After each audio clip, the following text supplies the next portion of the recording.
سورۃ البقرہ کی ابتدائی آیات۔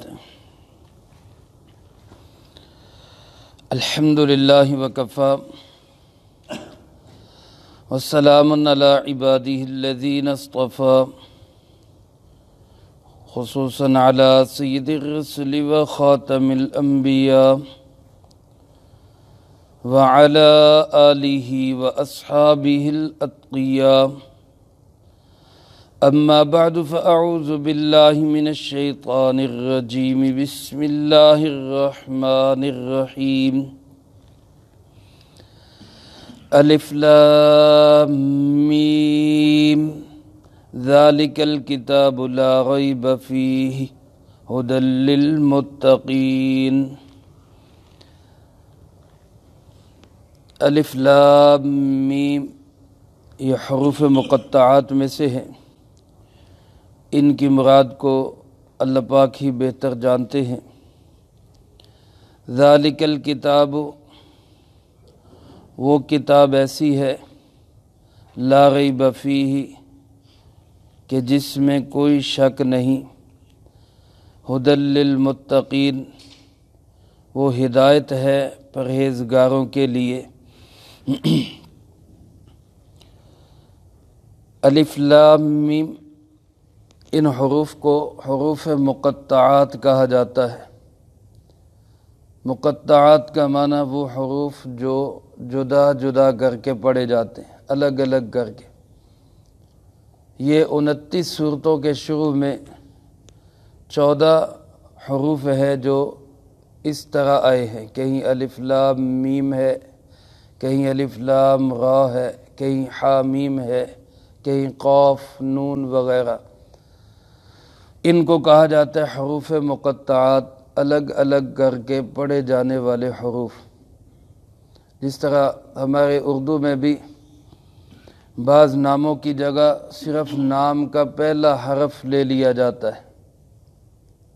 نوائے وقت کے اندر ایک صاحب ڈائری لکھا کرتے تھے، اس کو کہتے تھے میم شین کی ڈائری۔ نام ان کا تھا محمد شفیع، تو محمد شفیع سے مخفف کر دیا میم شین۔ ایسے اور بہت سارے الفاظ ہیں۔ شہر کا، ضلع کا ڈپٹی کمشنر ہو تو اس کو کیا کہہ دیتے ہیں؟ D C. ایک لفظ ڈی لے لیا، ایک سی لے لیا۔ ایسے حروف عربی زبان کے اندر بھی یہ حروف مقطعات ہیں، جن کو جدا جدا کر کے الگ الگ کر کے پڑھا جاتا ہے۔ ان کا مفہوم و مطلب کیا ہے، اس کے بارے میں مفسرین کرام رحمہم اللہ کی آراء مختلف ہیں۔ ایک رائے یہ ہے کہ یہ اللہ رب العالمین کے ناموں میں سے نام ہے۔ اس پہ سوال ذہن میں آئے گا کہ ہم تو 99 نام اللہ پاک کے پڑھتے اور سنتے رہتے ہیں، ان میں تو ہمیں یہ کہیں الف لام میم، الف لام را حا میم اللہ کے ناموں میں کہیں نظر نہیں آتا۔ تو اس کے جواب میں علماء نے لکھا ہے، مفسرین کرام رحمہم اللہ فرماتے ہیں کہ 99 نام تو اللہ رب العالمین کے وہ ہیں جو ہمارے سامنے ہیں، اس کے علاوہ اللہ پاک کے بے شمار نام ہیں۔ بہت سارے نام ایسے ہیں جن کو ہم جانتے بھی نہیں۔ علماء نے لکھا ہے کہ آسمانی صحائف تورات، زبور، انجیل، قرآن کریم کے ذریعے اللہ پاک کے جن ناموں سے ہمیں مطلع کیا گیا ہے، ان کی تعداد 5000 ہے۔ اس کے علاوہ کتنے ہیں، ان کو اللہ پاک ہی بہتر جانتے ہیں۔ پھر اس میں دو رائے ہیں کہ یہ الف لام میم مکمل ایک نام ہے، یا یہ 3 ناموں کی طرف اشارہ کرتا ہے۔ تو ایک جماعت کی رائے یہ ہے کہ یہ مکمل ایک نام ہے، اور مفسرین کرام رحمہم اللہ کی ایک دوسری جماعت کی رائے یہ ہے کہ یہ الگ الگ حرف الگ الگ نام کی طرف اشارہ کرتا ہے۔ مثلا الف، یہ اللہ رب العالمین کے اسم ذاتی لفظ جلالہ اللہ کے نام کی طرف اشارہ کرتا ہے، الف سے اللہ مراد ہے، اور لام سے اللہ پاک کا نام لطیف وہ مراد ہے، اور میم سے اللہ رب العالمین کا نام مالک یا مقتدر اللہ کے ناموں میں سے نام ہے، اس کی طرف اشارہ ہے۔ ایک دوسری جماعت مفسرین کرام رحمہم اللہ کی فرماتی ہیں کہ یہ کوئی ایسا لفظ ہے جو اللہ اور اس کے رسول صلی اللہ علیہ وسلم کے درمیان راز کی بات ہے، اللہ کی اور اللہ کے محبوب صلی اللہ علیہ وسلم کی آپس میں راز کی بات ہے۔ سر بینہ و بین اللہ، رسول اللہ صلی اللہ علیہ وسلم کے درمیان اور اللہ کے درمیان راز کی گفتگو ہے۔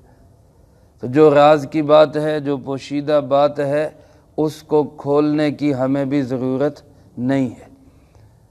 تو اس پہ پھر سوال ذہن میں آتا ہے کہ پھر ایسے لفظ قرآن کریم میں ذکر کیوں کیے گئے؟ جب ان کو کھولنا ہی نہیں، ان کا مطلب و مفہوم ہی سامنے نہیں آنا، پھر ان کو ذکر کرنے کی ضرورت کیا ہے؟ تو اس کی ضرورت علماء نے یہ لکھی ہے کہ اس کی ضرورت یہ ہے کہ ان پہ ایمان لایا جائے۔ یہ الفاظ بھی اللہ رب العالمین کی طرف سے ہیں، ہمارا اس پہ کیا ہے؟ ایمان ہے، کیونکہ قرآن کریم کی کچھ آیات ایسی ہیں جو محکمات ہیں، جیسے نماز کا حکم ہے، جیسے سچ بولنے کا حکم ہے، جیسے سود سے بچنے کا حکم ہے، یہ محکمات ہیں۔ کچھ آیات ایسی ہیں جو متشابہات ہیں۔ متشابہات کا بعض دفعہ معنی معلوم ہوتا ہے، اس کا مراد، اس کا مطلوب، مقصود معلوم نہیں ہوتا۔ جیسے قرآن کریم میں کئی جگہ پہ آتا ہے الرحمن علی العرش استویٰ، اللہ رب العالمین عرش پہ بیٹھ گئے، اللہ پاک عرش پہ جلوہ افروز ہو گئے۔ اب اللہ بھی معلوم ہے، عرش بھی معلوم ہے، فاستویٰ کا معنی بھی معلوم ہے، لیکن عرش پہ بیٹھنے کی کیفیت کیا ہے؟ آپ حضرات جانتے ہیں کہ کوئی بندہ کسی چیز پر بیٹھے تو وہ چیز اس کے وجود سے بڑی ہوتی ہے، ورنہ بیٹھا نہیں جا سکتا۔ کرسی پہ اگر ایک انسان بیٹھے اور کرسی اس کے وجود سے بڑی نہیں ہے تو انسان بیٹھ نہیں سکتا۔ چھوٹی کرسی پہ بڑا انسان بیٹھ نہیں سکے گا۔ اگر اللہ پاک عرش پر بیٹھ گئے تو اس کا مطلب کیا ہے؟ چھوٹا عرش ہو، اللہ پاک بڑے ہوں تو کیسے بیٹھیں گے؟ اور اگر یہ کہیں کہ عرش بڑا ہے اس لیے اللہ پاک بیٹھ گئے تو اللہ اکبر کا معنی کیا ہے؟ کہ اللہ ہر چیز سے بڑا ہے، پھر تو عرش بڑا ہو گیا۔ ہمارا ایمان ہے کہ ہر چیز سے بڑا کون ہے؟ اللہ ہی ہے۔ عرش سے بھی بڑا، کرسی سے بھی بڑا، ہر چیز سے بڑا اللہ ہے، تو کیسے بیٹھ گئے؟ تو پھر یہاں پہ آ کے کیا کہیں گے؟ بھائی ہمیں نہیں پتہ، بس اللہ بیٹھ گئے، اس کی کیفیت کیا ہے یہ اللہ ہی جانے۔ اس کو کہتے ہیں متشابہات، ایسی آیات جن پہ ایمان لانا ضروری ہے۔ ہن محکمات، کچھ آیات محکمات ہے، کچھ آیات متشابہات ہے۔ اللہ پاک فرماتے ہیں کہ اہل علم کو، خاص اللہ کے ہاں مقام رکھنے والوں کو اس کی کیفیت پہ مطلع کیا جاتا ہے، ورنہ عام لوگ کہتے ہیں کہ ہم اس پہ ایمان لائے، بس ہمارا اس پہ ایمان ہے۔ امام مالک رحمۃ اللہ علیہ سے کسی شخص نے اسی کے متعلق سوال کیا کہ جی یہ اس کا کیا مفہوم ہے، اللہ عرش پہ بیٹھ گئے؟ تو انہوں نے بڑا خوبصورت جواب دیا، فرمایا استوا معلوم، استوا کا معنی معلوم ہے، والکیف مجہول، اس کی کیفیت کیا ہے وہ مجہول ہے، اس کا ہمیں نہیں پتہ، اور اس پہ ایمان لانا ضروری ہے۔ والسؤال عنہ بدعۃ، اور اس کے متعلق سوال کرنا یہ بدعت ہے۔ جب صحابہ نے سوال نہیں کیا تو ہماری کیا پہنچ ہے؟ ہمیں کیا ضرورت ہے ہم اس کے متعلق سوال کریں؟ اسی طرح یہ حروف مقطعات بھی متشابہات میں سے ہے، ان پہ ایمان لانا تو ضروری ہے، لیکن ان کی کیفیت اور ان کے پورے مطلب تک پہنچنے کی کوشش کرنا، جستجو کرنا، اس کی ضرورت نہیں ہے۔ بس ایمان رکھیں کہ یہ الفاظ بھی اللہ رب العالمین کی طرف سے نازل کردہ ہیں، ہمارا اس پہ پورا مکمل ایمان ہے۔ اور شاید صورتوں کے شروع میں یہ اس لیے بھی لائے جاتے ہیں کہ انسان پہلے اپنی نادانی کا اعتراف کرے، پہلے یہ اقرار کرے کہ میں جاہل ہوں، مجھے نہیں پتہ۔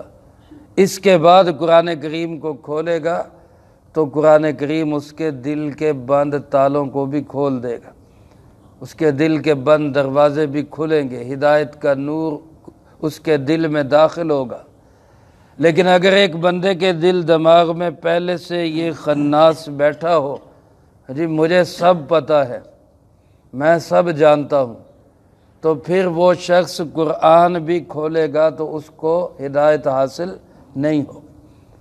کتنے لوگ تھے جنہوں نے قرآن جناب محمد کریم صلی اللہ علیہ وسلم کی زبان مبارک سے سنا، اللہ کے محبوب کی زبان سے سنا کرتے تھے، ابو جہل، ابو لہب اور بہت سارے ایسے لوگ، لیکن اس کے باوجود ان کے دل کے بند دروازے نہیں کھل سکے۔ تو اس لیے میرے عزیز دوستو، سب سے پہلے ہم اس بات کا اعتراف کریں کہ ہمارا علم بہت ناقص اللہ کا دیا ہوا ہے، اور جو اللہ کا علم ہے وہ کامل اور اکمل علم ہے، مکمل علم ہے۔ اس کے بعد قرآن کریم کی آیات ہمیں ہمارے دلوں کو جلا بخشیں گی، روشنی دیں گی، ہدایت کا نور نصیب ہوگا۔ اللہ پاک ہم سب کو نصیب فرمائے۔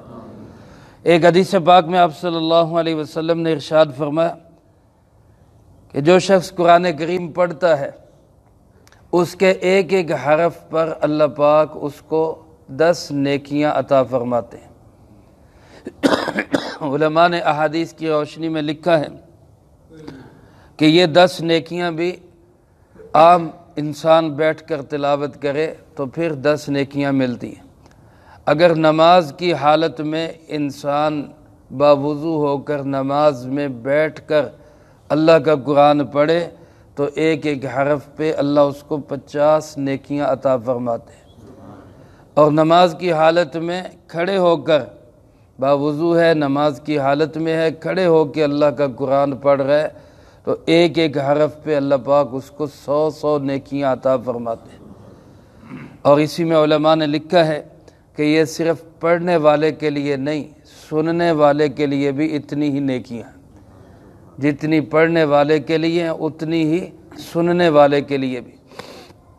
اور یہاں آپ صلی اللہ علیہ وسلم نے جو مثال دی، آپ نے فرمایا کہ میں یہ نہیں کہتا کہ الف لام میم ایک حرف ہے، بلکہ فرمایا الف ایک حرف ہے، لام ایک حرف ہے، میم ایک حرف ہے۔ تو گویا الف لام میم پڑھنے پر عام حالات میں 30 نیکیاں ملتی، پڑھنے والے کو بھی اور سننے والوں کو بھی۔ اس میں بھی حضرت شیخ الحدیث مولانا زکریہ رحمۃ اللہ علیہ نے لکھا ہے کہ جب الف لام میم کو الگ الگ پڑھیں گے تو الف 3 حرف ہیں، الف کے 3 حرف ہیں، ایک الف ہے، ایک لام ہے، ایک فا ہے، الف۔ میم لام کے بھی 3 حرف ہیں، ایک لام ہے، ایک الف ہے اور ایک میم ہے۔ میم کے بھی 3 حرف ہیں، ایک میم ہے، ایک یا ہے، ایک پھر میم ہے۔ تو گویا کہ انسان نے 9 حرف پڑھے تو ان الف لام میم کے پڑھنے پر اس کو اللہ پاک 90 نیکیاں عطا فرماتے ہیں۔ عام حالات یہ پڑھنے والے کے لیے بھی ہیں اور سننے والے کے لیے۔ اب یہاں پہ اگر ہم غور کریں تو بعض لوگ یہ کہہ دیتے ہیں جی قرآن کریم کو خالی پڑھنے کا کیا فائدہ ہے، سمجھنا چاہیے، اس کو سمجھنا چاہیے، الفاظ رٹنے کا کیا فائدہ ہے۔ یہ مدارس والے خام خواہ بچوں کو زور و زبردستی سے الفاظ ہی رٹاتے رہتے طوطے کی طرح۔ تو میرے بھائیوں یہ بات سمجھ لیں، بے شک کوئی شک نہیں، سچی بات ہے، قرآن کریم کو سمجھنا چاہیے۔ اصل یہ سمجھنے کی کتاب ہے، محض نیکیاں اور ثواب سمیٹنے کی کتاب نہیں ہے۔ لیکن یاد رکھیں اگر کوئی شخص سمجھے بغیر بھی اس کو پڑھے گا تو اللہ پاک اس کو بھی کروڑوں برکات نصیب فرمائیں گے، سمجھے بغیر بھی کوئی پڑھے، کیونکہ مثال ہی آپ نے ایسے حروف کی دی ہے جو سمجھ میں آتے ہی نہیں، جن کے بارے میں کہا یہ جاتا ہے کہ اللہ ہی جانتے ہیں ان کی مراد کیا ہے۔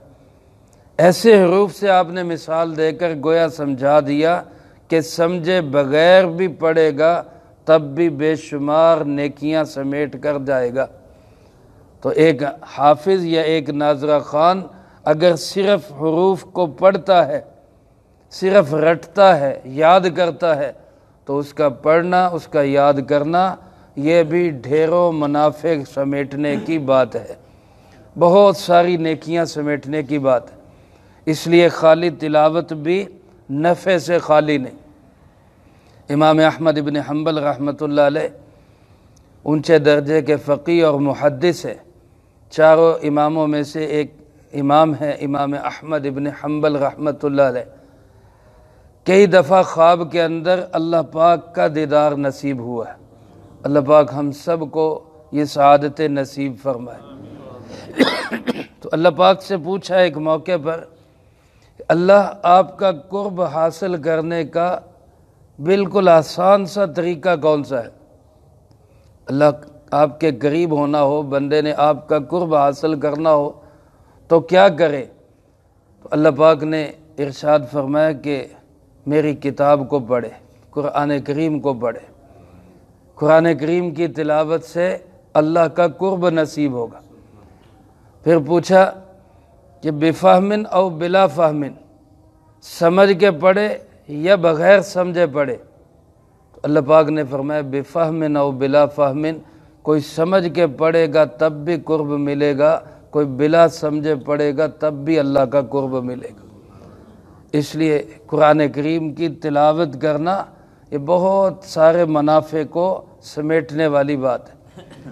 کسی شخص نے کہا کہ جب تمہارا دل کرے کہ تم اللہ سے باتیں کرو، جب تمہارا دل کرے کہ تم اللہ سے باتیں کرو تو وضو کر کے نماز کی نیت باندھ لو۔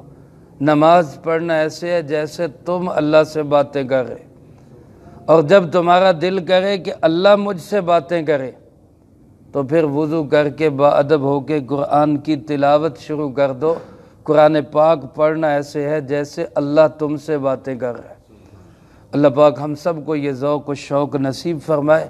بہرحال الف لام میم اور ایسے حروف مقطعات کے متعلق سب سے بہترین بات وہی ہے جو علامہ جلال الدین سیوطی رحمۃ اللہ علیہ نے لکھی، اللہ اعلم بمرادہ بذالک، ان حروف سے اللہ پاک کی مراد کیا ہے اس کو اللہ ہی بہتر جانتے ہیں۔ اللہ پاک مجھے آپ کو سب کو ان پہ ایمان نصیب فرمائے، قرآن پاک کے حروف کا نور نصیب فرمائے، جو کہا سنا اس کو زندگی میں لا کے دوسروں تک پہنچانے کی توفیق عطا فرمائے۔ اللہم انت السلام و منک السلام، تبارکت ربنا و تعالیت یا ذا الجلال والاکرام۔ اللہم اعنا علی ذکرک و شکرک و حسن عبادتک۔ اللہم احسن عاقبتنا فی الامور کلها واجرنا من خزی الدنیا وعذاب الآخرہ۔ اللہم واقیتا کواقیت الولید، اللہم استر عوراتنا وآمن روعاتنا، اللہم انا نجعلک فی نحورہم ونعوذ بک من شرورہم۔ اللہم ربنا تقبل منا انک انت السمیع العلیم وتب علینا انک انت التواب